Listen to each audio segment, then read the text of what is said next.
Now the eagle-eyed amongst you will have probably noticed that not only have I changed my appearance, but the conditions are slightly different to that little bit of B-roll. That was 2 weeks ago, and I've been here twice since. I just thought I'd got the B-roll in the can, so why not use it? Saves me recording another piece.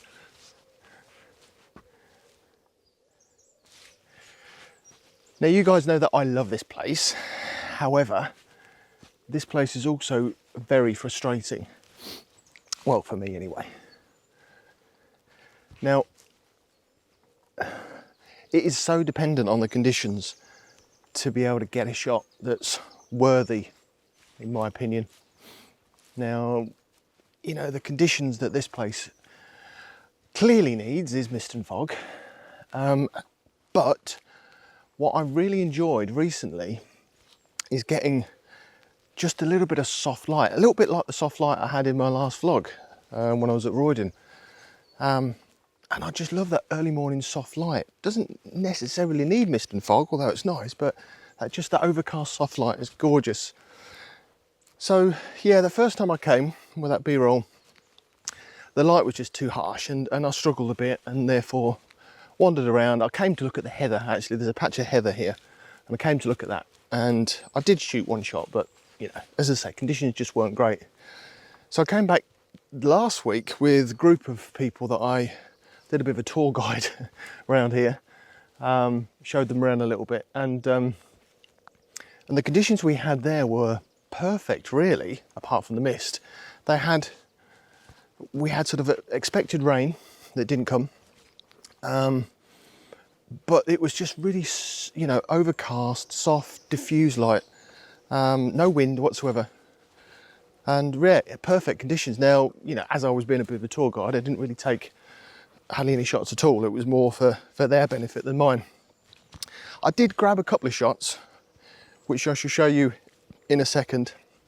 And anybody that follows me on social media may have seen them already. I haven't mentioned my social media channels for a while. I'm on Twitter and I'm on Facebook and I'm on Instagram. If you want to follow me, why not pop along? But I have shown these pictures already, but I'll put them on now. But my plan this morning is to go back to these two places and see if I can improve on them, really. Now, as I drove in this morning, there was mist across the fields. It looked gorgeous. Now, as is often the case with home, the mist doesn't always penetrate into the trees, unfortunately. And we haven't got, as you can see, anything really in the trees. But there is a little bit just on the base of the trees. I can just see a touch of mist. So you never know what might happen this morning. So yeah, let's see what we can produce this morning and see if these conditions are a little more in my favour.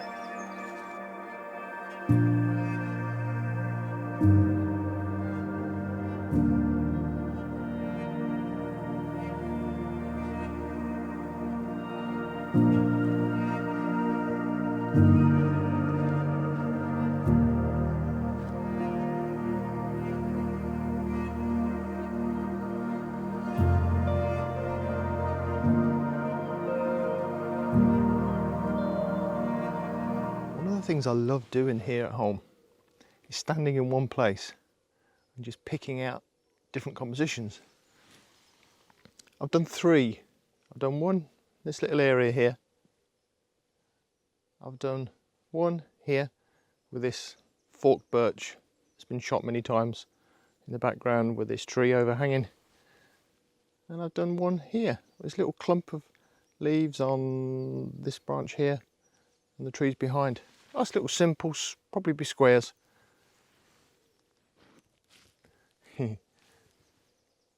Little squares. And that's the beauty of this place. Stand still, take in your surroundings, long lens, just pick off little squares. That's all you need to do. Great fun.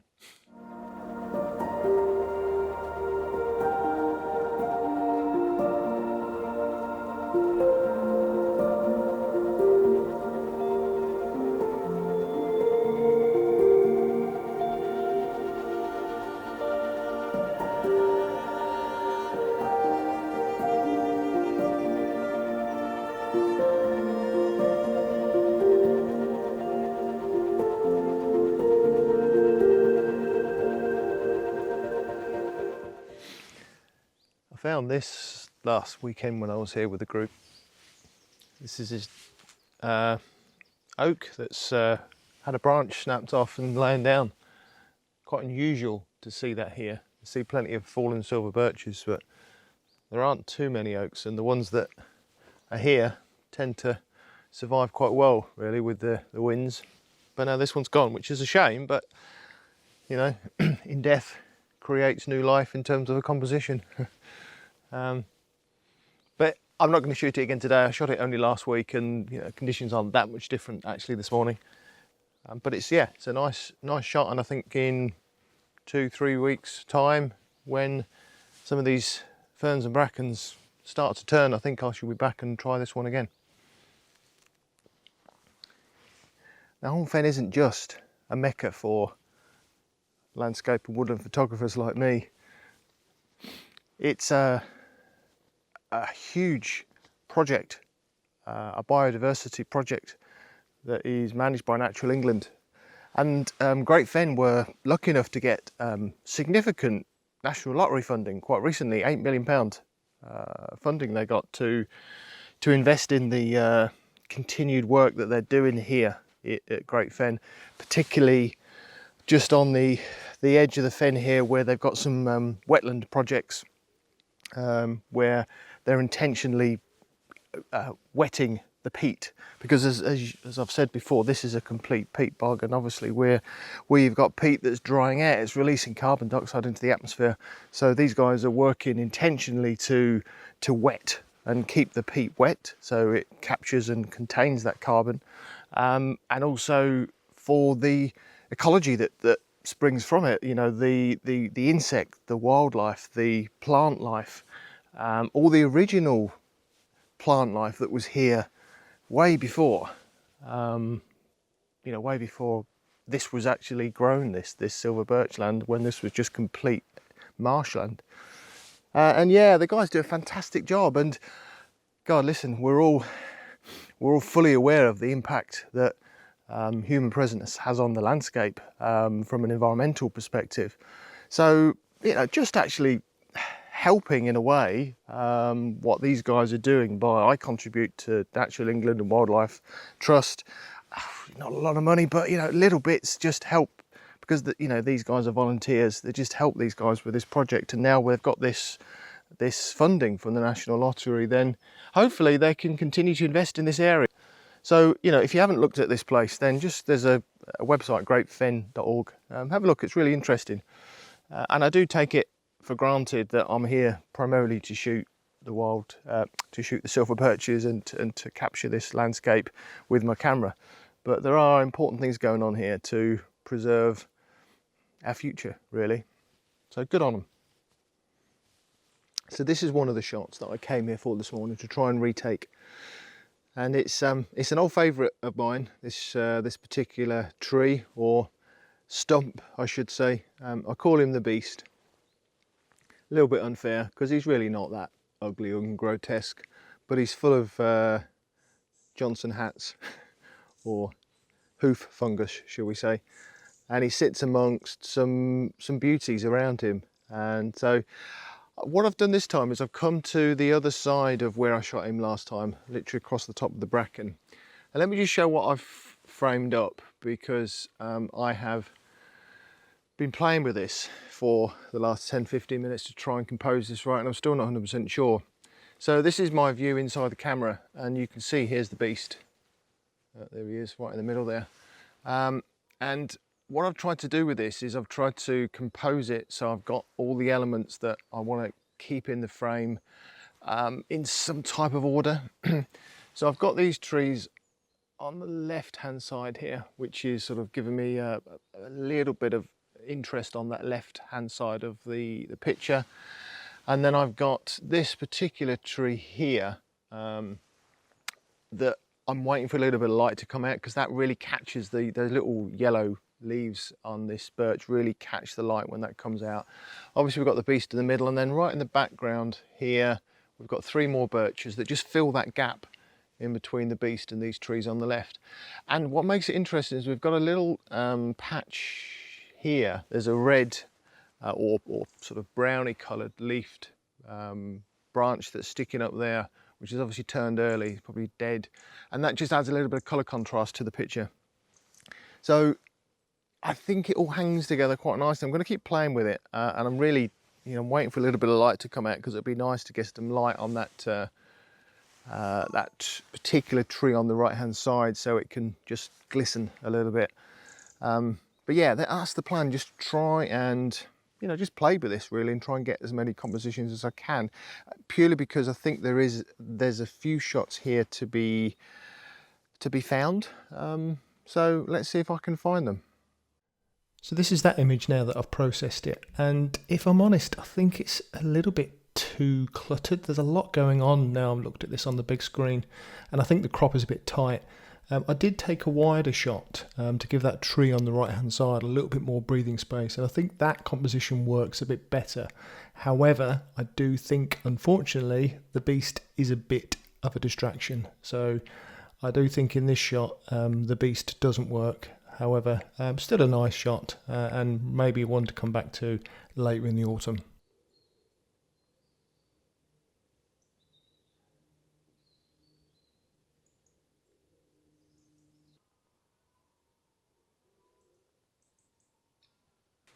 I'm really beginning to enjoy trying to make sense out of complex scenes here. That one last week was quite complex, with the beast in from just behind here, and as I just said, I shot it from a couple of directions that way. I think they're right, but literally just walked around the corner and there's another really complex scene here. And what I mean by that is that there's a lot going on, and I like the challenge of trying to make sense of it. This one here is, as I say, very complex. You've got, I guess what attracted me to it, there always has to be something that attracts you to a shot, that catches your eye. And what attracted me to this particular shot was that there's a patch of ferns just at the base of this tree that are catching the light, and they're just beginning to turn. And the tree's got the tiny little beech leaves that are just catching the light as well. And then I started to look behind the tree, and I saw another tree, and then in the distance some more trees, unsurprisingly. But then there's a dead tree that's crossed over it's broken in half, and it's creating like an angle going down. And the way I've cropped this, it's creating like a V shape on the corner of the picture, which sort of points you in towards the picture.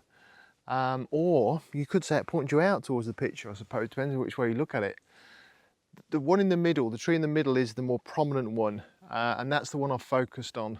But I guess what I'm trying to do is just trying to balance all the components together, just to make sure that they all balance together and that they all work and they all add to the picture, because there's no point in putting something into the picture that doesn't really make sense and doesn't really help the composition. So it's just all about balance and making sense of what is a very complex scene. But as I say, it's good fun. I quite enjoy it, and I think the more you do that, the more you challenge yourself to try and make sense of complex scenes in the woodland, the more you begin to understand them, and the more you begin to understand how elements and components react with each other, complement each other, or not, as the case may be. And yeah, it's really good fun. So, I'm not sure whether this one works or not. I think it is. I'm on the back of the camera, it works. What it will process like and what it will look like once I get it back, I don't know. But I'll let you see it now, and you let me know what you think.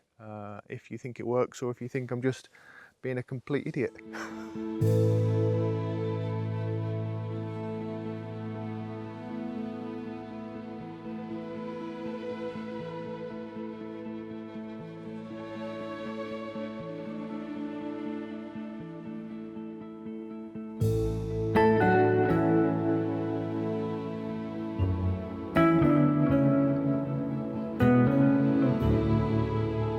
So I've done a 180, back facing the beast again.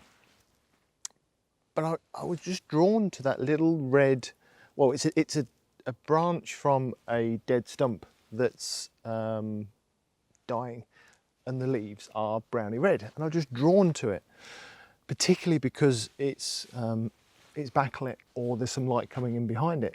And it was one of the reasons I took the shot last week because of that little red tree was just, it just helped the picture. It just gave it a different colour, contrast. So I thought, well, come on, there must be a shot in there. So I've gone in really tight on this red tree. It's not a red tree, what am I talking about? It's a branch with dying leaves on that are browny coloured, red coloured. Yeah, I've gone in really tight at f5.6. I'm at nearly 200 mil, and I think this will probably be a 16:9 or even a 3:2 as I've got it on camera. It looks quite nice. I might try a crop to a square, but what I quite like about this is the tree. I've got the tree in the right hand side, or the trunk of the tree that the branch is coming from on the right hand side, and it's leaning towards the left. And then on the left you've got the yellow and green birch leaves that are just coming in on that left hand side, and I think that works quite nicely as a as I say, as a 16:9 or even 3:2. And I potentially overexposed it a little bit, not a lot. I'm not blowing anything out, but I'm just pushing towards the right hand side of the histogram just to accentuate the light coming through the back, just to make that tree just pop out a little bit. Put a polarizer on, which has helped a little bit with the colours of that of those leaves.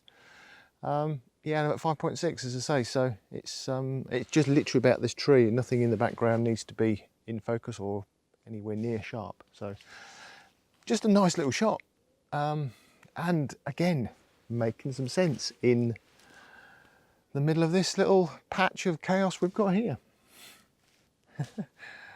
I think it does anyway.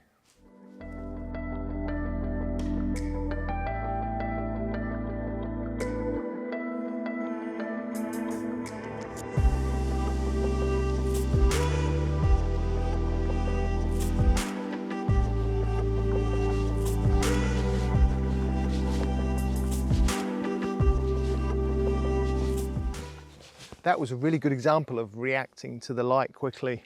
As I walked out of the woods there's a stand of silver birch here, just in a clearing. Really, really thin silver birch, matchstick like silver birch. I've shot them before in black and white. But as I came out, the sun was shining across at a diagonal across that stand of silver birches over there. And the light was just, as I say, coming down at an angle from top left to bottom right across that stand of birch, really making those leaves shine. But just, it was the angle that it was cutting across it that looked really interesting, caught my eye. So I had to grab that shot really quickly, and the light's gone now, as you can see. Might come back out again.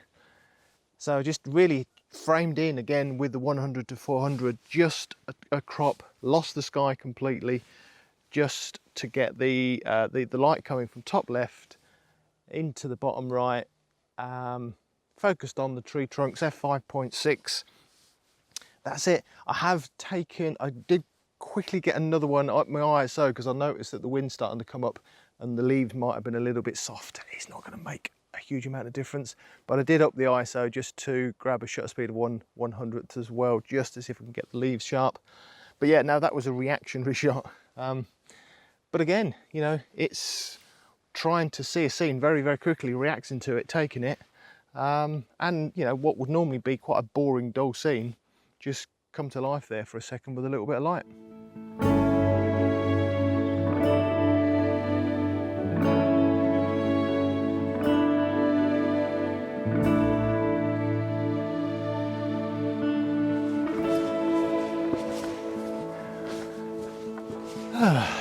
Well, I think we're going to call it a day. I've really enjoyed this 2 or 3 hours this morning round home. Conditions were okay, to be fair. That mist earlier on was really lovely, but it didn't come into the trees, which was a shame. But yeah, it's been nice just to try and find some new compositions. I do like to come and try and find a new composition every time I come here. And it's so big that, you know, I could keep coming for years and still find new ones. But what was useful this morning, as I said earlier, was trying to understand and accept that this place is very, here you go, I'm going to use the word chaotic. very complex, that's a better word, very complex. And yeah, trying to just make sense of the complexity within the woodland is a challenge, but it's also very rewarding when you can grab a shot that actually works. So yeah, I hope you've enjoyed this one this morning. I hope it's been useful. Sorry it's been another 3 weeks since I posted up one. Well, actually more than that, probably nearly a month since I posted up my last one. Do us a favour and give us a comment and a like if you can. It just, you know, YouTube doesn't like it when I delay my uploads, and therefore it's not gonna like me if I post another one in a month's time either. So I'm gonna do a little bit more often. We're now coming into autumn. Obviously this place will come alive in autumn, so I should be back here without a doubt in the next few weeks to take advantage of autumn colours. So I'm gonna get a bit more regular with my uploads, you'll be pleased to hear. But yeah, give us a like and subscribe. Ring that old notification bell. I haven't asked for that for some time as well. That just helps the old algorithm as well. So anyway, enough of that waffle. I hope you've enjoyed this video this morning, and until the next one, I shall see you all soon. You take care.